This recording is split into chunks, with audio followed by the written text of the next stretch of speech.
ಸರಿ.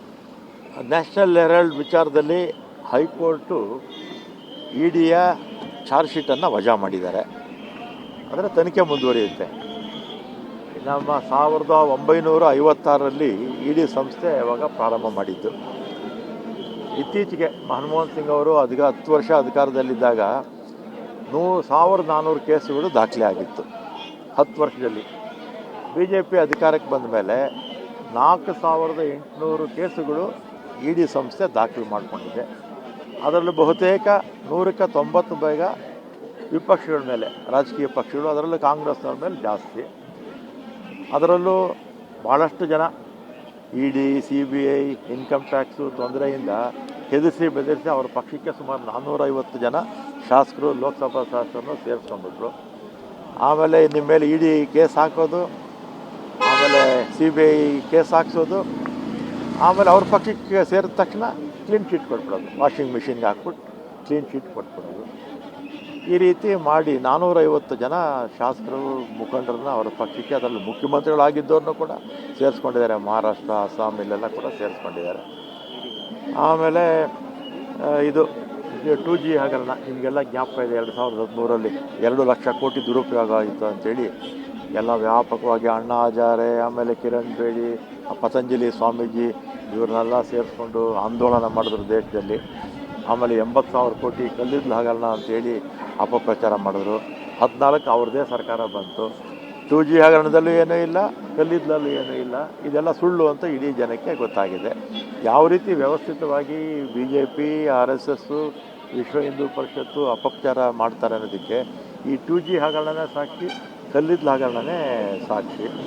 ಇವತ್ತು ಕೂಡ ನಮ್ಮ ಕಾಂಗ್ರೆಸ್ಸು ಮತ್ತು ವಿಪಕ್ಷಗಳ ನಾಯಕರುಗಳ ಮೇಲೆ ಸುಮಾರು 150ಕ್ಕಿಂತಲೂ ಹೆಚ್ಚು ನಾಯಕರ ಮೇಲೆ ಇಡಿ, CBI ಕೇಸುಗಳು ಇವತ್ತು ಕೂಡ ನಡೀತಾ ಇದೆ. ಇದು ಈ ರೀತಿ ಅಧಿಕಾರವನ್ನು ದುರುಪಯೋಗ ಮಾಡಿಕೊಂಡು ಇವತ್ತು ದೇಶದಲ್ಲಿ ನರೇಂದ್ರ ಮೋದಿಯವರು, ಇವರು ಅಮಿತ್ ಶಾ ಅವರು ಮತ್ತಿತರ ಎಲ್ಲ ದ್ವೇಷ ರಾಜಕಾರಣವನ್ನು ಮಾಡ್ತಾಯಿದ್ದಾರೆ. ಅದು ನ್ಯಾಷನಲ್ ಹೆರಾಲ್ಡ್ ವಿಚಾರದಲ್ಲಿ ಸೋನಿಯಾ ಗಾಂಧಿ ಅವ್ರನ್ನ ಟಾರ್ಗೆಟ್ ಮಾಡ್ತಾಯಿದ್ದಾರೆ, ರಾಹುಲ್ ಗಾಂಧಿ ಟಾರ್ಗೆಟ್ ಮಾಡ್ತಾಯಿದ್ದಾರೆ. ರಾಜಕೀಯ ದ್ವೇಷ. ಇನ್ನೊಂದು ಇವರೇನಿಗೆ ಏನು ಕೆಲಸ ಅಂತೂ ಏನೂ ಮಾಡಲ್ಲ BJP ಅವರು. ದ್ವೇಷ ರಾಜಕಾರಣ ಮಾತ್ರ, ಅಪಪ್ರಚಾರದ ಮಾತ್ರ ನಮ್ಮನ್ನು ಡ್ಯಾಮೇಜ್ ಮಾಡಿ ಮಸಿ ಬಳಿಯೋಕ್ಕೆ ಪ್ರಯತ್ನ ಮಾಡ್ತಾರೆ. ಇಡಿ, CBI, ಇನ್ಕಮ್ ಟ್ಯಾಕ್ಸು ತೊಂದರೆಯಿಂದ ಹೆದರಿಸಿ ಬೆದರಿಸಿ ಅವರ ಪಕ್ಷಕ್ಕೆ ಸುಮಾರು 450 ಜನ ಶಾಸಕರು, ಲೋಕಸಭಾ ಶಾಸಕರನ್ನು ಸೇರಿಸ್ಕೊಂಡ್ಬಿಟ್ರು.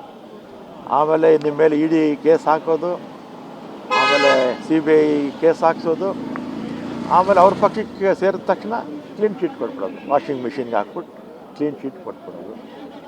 ಈ ರೀತಿ ಮಾಡಿ 450 ಜನ ಶಾಸಕರು, ಮುಖಂಡರನ್ನ ಅವರ ಪಕ್ಷಕ್ಕೆ, ಅದರಲ್ಲಿ ಮುಖ್ಯಮಂತ್ರಿಗಳಾಗಿದ್ದವ್ರನ್ನೂ ಕೂಡ ಸೇರಿಸ್ಕೊಂಡಿದ್ದಾರೆ. ಮಹಾರಾಷ್ಟ್ರ, ಅಸ್ಸಾಂ ಇಲ್ಲೆಲ್ಲ ಕೂಡ ಸೇರಿಸ್ಕೊಂಡಿದ್ದಾರೆ. ಆಮೇಲೆ ಇದು 2G ಹಗರಣ ನಿಮಗೆಲ್ಲ ಜ್ಞಾಪಕ ಇದೆ. 2013ರಲ್ಲಿ 2 ಲಕ್ಷ ಕೋಟಿ ದುರುಪಯೋಗ ಆಯಿತು ಅಂಥೇಳಿ ಎಲ್ಲ ವ್ಯಾಪಕವಾಗಿ ಅಣ್ಣಾ ಹಜಾರೆ, ಆಮೇಲೆ ಕಿರಣ್ ಬೇಡಿ, ಪತಂಜಲಿ ಸ್ವಾಮೀಜಿ ಇವ್ರನ್ನೆಲ್ಲ ಸೇರಿಸ್ಕೊಂಡು ಆಂದೋಲನ ಮಾಡಿದ್ರು ದೇಶದಲ್ಲಿ. ಆಮೇಲೆ 80,000 ಕೋಟಿ ಕಲ್ಲಿದ್ದಲು ಹಗರಣ ಅಂತೇಳಿ ಅಪಪ್ರಚಾರ ಮಾಡಿದ್ರು. 14 ಅವ್ರದ್ದೇ ಸರ್ಕಾರ ಬಂತು. 2G ಹಗರಣದಲ್ಲೂ ಏನೂ ಇಲ್ಲ, ಕಲ್ಲಿದ್ದಲಲ್ಲೂ ಏನೂ ಇಲ್ಲ. ಇದೆಲ್ಲ ಸುಳ್ಳು ಅಂತ ಇಡೀ ಜನಕ್ಕೆ ಗೊತ್ತಾಗಿದೆ. ಯಾವ ರೀತಿ ವ್ಯವಸ್ಥಿತವಾಗಿ BJP, RSS, ವಿಶ್ವ ಹಿಂದೂ ಪರಿಷತ್ತು ಅಪಪ್ರಚಾರ ಮಾಡ್ತಾರೆ ಅನ್ನೋದಕ್ಕೆ ಈ 2G ಹಗರಣನೇ ಸಾಕ್ಷಿ, ಕಲ್ಲಿದ್ದಲು ಹಗರಣನೇ ಸಾಕ್ಷಿ. ಇವತ್ತು ಕೂಡ ನಮ್ಮ ಕಾಂಗ್ರೆಸ್ಸು ಮತ್ತು ವಿಪಕ್ಷಗಳ ನಾಯಕರುಗಳ ಮೇಲೆ ಸುಮಾರು 150ಕ್ಕಿಂತಲೂ ಹೆಚ್ಚು ನಾಯಕರ ಮೇಲೆ ಇಡಿ, CBI ಕೇಸುಗಳು ಇವತ್ತು ಕೂಡ ನಡೀತಾ ಇದೆ.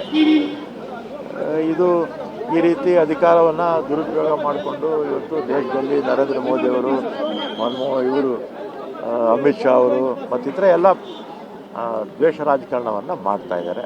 ಅದು ನ್ಯಾಷನಲ್ ಹೆರಾಲ್ಡ್ ವಿಚಾರದಲ್ಲಿ ಸೋನಿಯಾ ಗಾಂಧಿ ಅವ್ರನ್ನ ಟಾರ್ಗೆಟ್ ಮಾಡ್ತಾಯಿದ್ದಾರೆ, ರಾಹುಲ್ ಗಾಂಧಿ ಟಾರ್ಗೆಟ್ ಮಾಡ್ತಾಯಿದ್ದಾರೆ. ರಾಜಕೀಯ ದ್ವೇಷ. ಇನ್ನೊಂದು ಇವರೇನಿಗೆ ಏನು ಕೆಲಸ ಅಂತೂ ಏನೂ ಮಾಡಲ್ಲ BJP ಅವರು. ದ್ವೇಷ ರಾಜಕಾರಣ ಮಾತ್ರ, ಅಪಪ್ರಚಾರದ ಮಾತ್ರ ನಮ್ಮನ್ನು ಡ್ಯಾಮೇಜ್ ಮಾಡಿ ಮಸಿ ಬಳಿಯೋಕ್ಕೆ ಪ್ರಯತ್ನ ಮಾಡ್ತಾರೆ.